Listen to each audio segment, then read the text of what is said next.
Aí, ó. Cilindro tudo perfeito.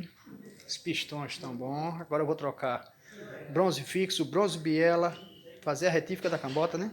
Jogo de junta, anéis de segmento e aproveitar e trocar o disco de embreagem, tá com um pouquinho de folga. Aqui como tá aqui em cima dela. Cabeçote. Radiador é novo. O virabrequim dela tá aqui, ó.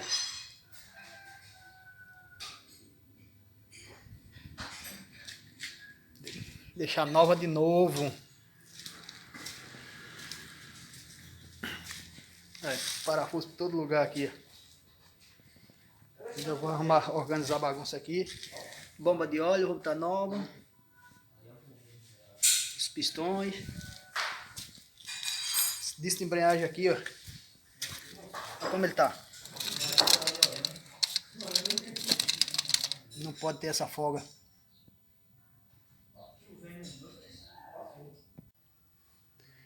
Bom dia, boa tarde, boa noite, meus amigos. Aí, ó, motorzinho da L200. Barulhou uma biela, teve de desmontar. Olha como ele tá.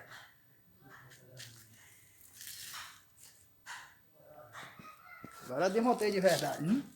Vou virar a câmera aqui para ver se fica melhor.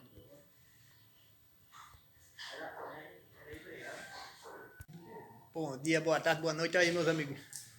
A L200. Motorzinho dela aqui, ó. Tirei fora. Olha o bloco dela aqui, ó. Vou virar a câmera para ficar melhor. Tive de desmontar tudo.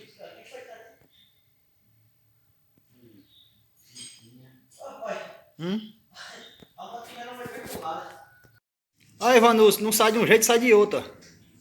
Perdi a chave de caixa 10, mas soldei no lugar e tirei. Deram um aperto tão grande nesse parafuso que nem com a chave original não tirou, quebrou. Eu também enchi de solda por dentro, por fora. Meu, tiro esse danado.